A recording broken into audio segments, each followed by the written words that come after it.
માટે આપણે બધા શાંતિ રાખીશું. જે ભાઈઓ આગતા જાય એમાં ઓટલા ઉપર બેસતા જજો. આ આંદોલનની શરૂઆત થઈ ત્યારથી આમ તો આપણને ખબર હતી કે જેને ખાધું થયું છે એ ડાયરેક્ટ મૂકી દેવાના નથી. આ યાદની અંદર આપણે જે મુખ્ય બે માંગણી કરી દોસ્તો, આપણી માંગણી ગેરવ્યાજબી બિલકુલ નહોતી. આપણે માંગણી કરી કે ભાઈ 2 દિવસથી ચેરમેને ઓફર લીધો છે કે અમે કરતો નહીં કરવી તો અમને લખીને આપો, કરતો નહીં કરીએ. ચેરમેને લખીને આપવાની ના પડી. આપણી બે માંગ હતી તમે હરણાજી સમયે જે રીતે અમારા કપાને ચેક કરવો હોય એ રીતે ચેક કરી લ્યો. એકવાર એના ભાવ થઈ ગયા પછી વેપારીએ ફરજિયાત એ કપાસ લેવો પડશે. પછી આનાકાની કરે તો અમે હકાવશું નહીં. ચેરમેને એવું કીધું કે કોઈ વેપારી આવું કરશે તો અમે એનું લાયસન્સ રદ કરશું.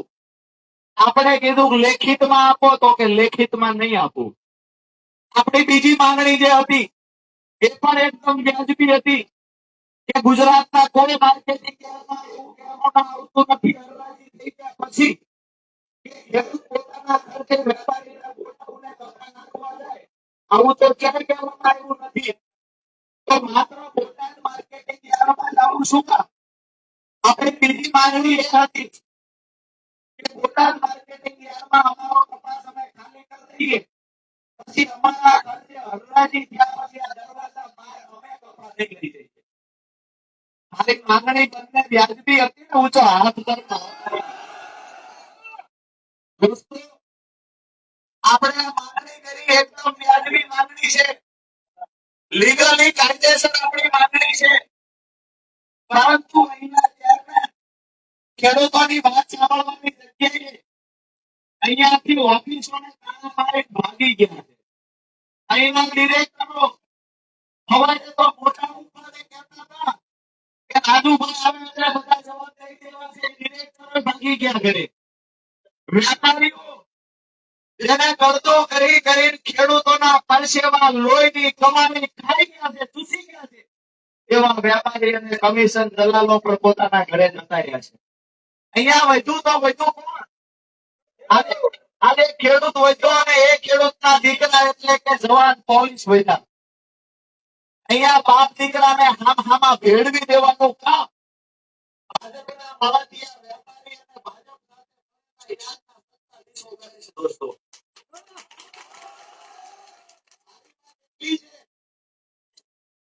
અહીંયા 10 વાગે આપણે આવ્યા ત્યાર પછી આપણે શાંતિથી રજૂઆત કરી, ધીરજ રાખી.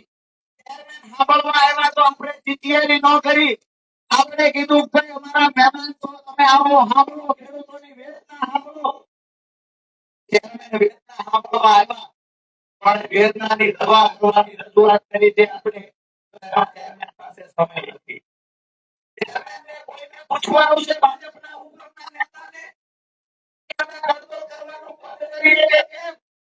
અમે ખેડૂતોને લૂંટવાનું બંધ કરીએ કે કેમ? ચેરમેનને કોઈને પૂછવાનું છે. આપણે કહીએ છીએ પૂછીને આવો, પૂછીને આવશો પછી આ યાદમાં હરણાજી ચાલુ થશે.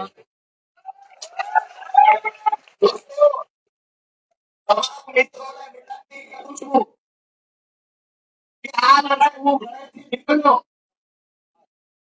તમામ મિત્રોને વિનંતી કરું છું, મારી પોતાની મારા અંદર રહેલી વાત કરું છું. દોસ્તો, હું ઘરેથી નીકળ્યો ત્યારે મારી કુળદેવી દીવા કરીને નીકળ્યો હતો. ત્યાં સુધી પરિણામ નહીં મળે ત્યાં સુધી પાછો નહીં આવું. અત્યારે મને ઘણા બધા લોકોના ફોન આવ્યા કે રજૂઆત કલેક્ટરને કરાય, રજૂઆત બીજાને કરાય. રાજુભાઈ, ખેડૂતો આજ સુધી નહીં કહે તો મેં એમને કીધું છે ખેડૂતો મારા પર ભરોસો હશે તો આજ સુધી નહીં, અઠવાડિયું કહેવાની જરૂર નથી. દોસ્તો, મેં આવ્યો ત્યારે જ કહ્યું હતું કે ખેડૂતના દીકરા છીએ, આપણે બધા ખેડૂતના દીકરા છીએ. આપણે આપણા હક અધિકારની લડાઈ લડીએ છીએ. આપણે અહીંયા જયારે વ્યાજબી વાત કરીએ તો અમારા ખિસ્સા કાપવાનું બંધ કરો, એમ છતાંય ચેરમેન માનતા નથી કે ખિસ્સા કાપવાનું ચાલુ રહેશે. હવે આપણે રજૂઆત કરવા આવ્યા, સંસ્થા છે આપણા બાપની, ખેડૂતોના બાપની સંસ્થા, એમાં સત્તાધીશો આપણને લૂંટતા હોય એની સામે અવાજ ઉઠાવીએ. દોસ્તો, એક વાત ચોક્કસથી કહીશ, કે પરિણામ ન મળે ત્યાં સુધી લડી લેવાની મારી તૈયારી છે. તમને પણ વિનંતી કરું છું, તમે તૈયારી કરીને બેસજો. કાયમ માટે હું કહું છું, ખેડૂતો માટે થઈ જેવડી વાત કરી રહી હોય એવડી આ ગુંડાઓ સામે, ભ્રષ્ટાચારીઓ સામે ઉભા કરી દેવા તૈયાર છું. બસ જરૂર પડે મારા ખભે હાથ મૂકીને કહેજો, રાજુ કરોડપતિ એકલો નથી, તારી ઘણા ઉભા છીએ. આજે એક નવી જાહેરાત અહીંયા મીડિયાના મિત્રો પણ છે, એક નવી જાહેરાત કરીએ છીએ કે જ્યાં સુધી આ નિવેડો નહીં આવે ત્યાં સુધી બોટાદ માર્કેટિંગ યાર્ડના સત્તાધીશો અમારા ખેડૂતોની બંને માંગણીઓ નહીં સ્વીકારે ત્યાં સુધી અમે ધરણા પર અહીંયા બેસી જવાના છીએ. જરૂર પડશે, એક બે દિવસ રાહ જોઈએ છીએ, સમજી જાય તો ઠીક છે, નહીતર જરૂર પડશે તો રાજુ કરોડના અન્નનો ત્યાગ કરી દેવાની તૈયારી છે. દૂર દૂર સુધી તમામ ઉભેલા મિત્રોને કહીએ છીએ કે ભગવાનના યાદના સત્તાધીશોને સદબુદ્ધિ આપે. ક્યારે ભગવાન લૂંટારાઓની સાથે હોતો નથી, પણ ખેડૂતોની વેદનાને સાંભળીને ભગવાન આ લોકોને સદબુદ્ધિ આપે. આવી રીતે લૂંટતા રહેશો તો બીજી પેઢીએ કોઈ વાપરે એવું નહીં રહે. આ તરીકે ઉભેલા જગતના બાપની આંખમાં એક વખત નજર કરો. અમારા ખેડૂને શાળી વળવી અહીંયા તડકલી પડી જાય છે, એની સામે એક વખત નજર કરો. વીઆઈપી ગાડીઓમાં ચશ્મા ચડાવી ફરો છો, અહીંયા ગોટા ઉઠા નામે લૂંટ ચલાવો છો, નવી નવી ભરતીના લૂંટ ચલાવો. અમારી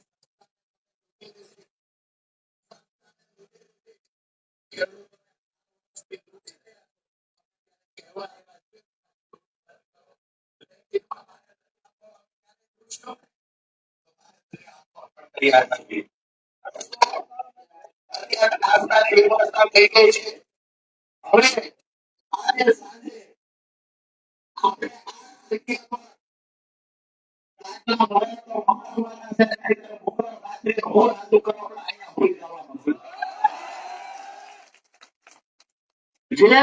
હશે એ થાય. તમને બધા વિનંતી કરું છું, પોલીસ વાળા રાહ જોઈને બેઠા છે, ખેડૂત ઓછા થાય તો રાજુ લઈ જઈએ, બેઠા છે. એમને કહીએ છીએ 35 વર્ષ પછી પહેલી વાર બોટાદમાં ખેડૂતો એક થયા છે અને એને બતાવ્યું છે કે જગતના પાપની તાકાત શું કહેવાય. જે રાહ જોઈને બેઠા હોય એમને કહીએ કે રાજુ કરોડપતિ એકને લઈ જવો નથી, આ આંદોલન બંધ નહીં થઈ જાય. જ્યાં સુધી આ નિવેદન ન આવે ત્યાં સુધી માર્કેટિંગ યાર્ડમાં હરરાજી નહીં થાય. જે ખેડૂતો કાલે બોટાદ માર્કેટિંગ યાર્ડમાં આવવા માંગતા હોય, ઈચ્છતા હોય, આ ખેડૂતોને કહીએ છીએ હરરાજી થાય કે ન થાય, તમે અહીંયા અમારા ટેકામાં આવતીકાલે કપાની ગામડીઓ લઈને વી આવજો. આપણે એક છકડો લઈને ત્યાં ગયા, મેં પોતે છકડો ચલાવ્યો. એક સંદેશ હું આપવા માંગતો હતો કે અમે ખેડૂતના દીકરા છીએ, જરૂર પડશે છકડા હાકી લેશું, મોટરસાયકલ હાકી લેશું, જરૂર પડશે તો લોકઅપમાં પણ બેસી જઈશું. પણ ભાજપના નેતાઓ જેને બીપી છે, ડાયાબિટીસ છે, એને કહીએ તમારો વારો આવે તેથી શું થાય છે? અમને બોલવાનું નથી. 5 દી અમને રહેવું પડે, 15 દી અમને રહેવું પડે, અમને વાંધો નથી. અમે આંદોલનમાંથી પેદા થયેલા લોકો છીએ અને મારું તો સપનું છે કે આ મોદી અમારો ખેડૂત છે, આમાંથી બહાર ના નીકળે ત્યાં મોદી રાજુ કરોડપતિની લડાઈ કાયમી ચાલુ રહેશે. દોસ્તો, આજે જ્યારે મારા ખેડૂતો સાથે અન્યાય થતો હોય અને ખેડૂત નેતા તરીકે આખા ગુજરાતમાં પરિભ્રમણ કરતા હોઈએ તો મને પોતાને પણ એવું લાગે ધિક્કાર છે, આપણો જન્મ થયો જો ખેડૂતો માટે બોલી ના શકીએ, ખેડૂતો માટે લખી ના શકીએ તો. આપ સૌને વિનંતી કરું છું, સંખ્યા વધતી જાય છે, મન બનાવી લેજો દોસ્તો. આજે ભેંસું ધોવાનું, ગાયું ધોવાનું ટાણું થાય, મન બનાવી લેજો, બહેનોને કહેજો આજનો દિવસ કામ કરી લે, જરૂર પડે તો તમે જાઓ તો બેહો તો તરત પાછા આવજો. મેં પહેલા પણ કહ્યું ને અત્યારે પણ કહું છું કે આ લડાઈ બોટાદ માર્કેટિંગ યાર્ડમાં પરિણામ સુધીની આ કારની છેલ્લી લડાઈ છે. હવે 2 દીનો ટાઈમ આપે, 3 દીનો ટાઈમ આપે, અમે ખેડૂત નવીના છીએ. ત્યાં ઘડીએ ઘડીએ આંદોલન કરવાનું, ઘડીએ ઘડીએ ખેડૂતોએ મેદાનમાં આવવાનું.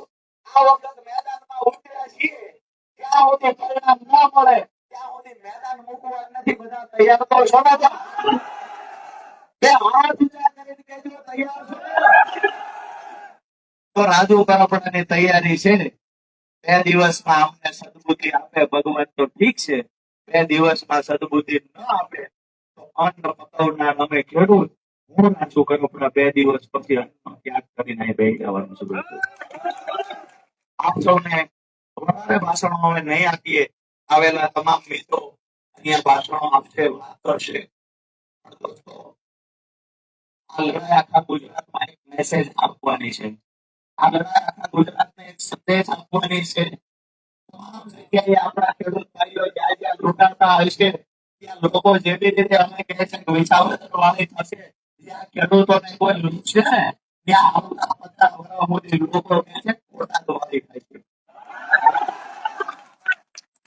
દોસ્તો, આ લડાઈ આપણા બાળકોના ભવિષ્ય માટે છે. આ લડાઈ આપણે છોકરાઓને સારું લુગડું દિવાળીના તહેવારમાં પહેરાવતા નથી. આપણે છોકરાઓને પૈસા ખર્ચી મોંઘી નિહાળમાં ભણાવવા મોકલતા નથી. અને યાર્ડના સત્તાધીશો લાખો રૂપિયા આપણી પાસેથી પડાવી જાય, કેવી રીતે સહન થાય? દોસ્તોને વિનંતી છે, મને એવી પણ માહિતી મળી કે ભાજપ વાળા 5 માણસો મોકલી કાકરી ચારો કરાવવાના પ્રયત્ન કરે. આપણે બધાએ ધીરજ અને સંયમ રાખવાનો છે. આપણે બધાએ શાંતિથી બેહવાનું છે. આગળ જે સૂચનાઓ મળતી જાય એ મુજબ કરીશું. પણ ખરેખર અહીંયાથી એક પણ ખેડૂતે હટવાનું નથી.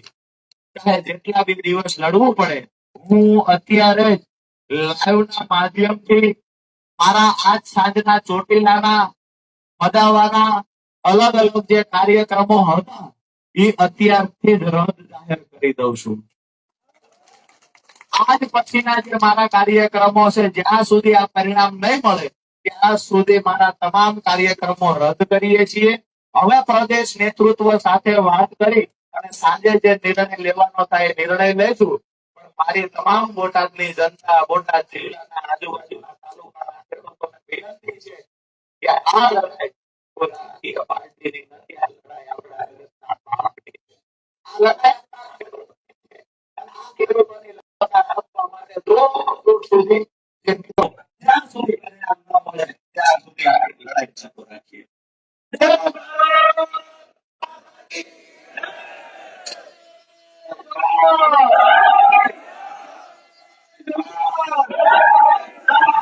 સૌનો ખૂબ ખૂબ આભાર. જેમ જેમ ઉભા છે મિત્રો થાકો એટલે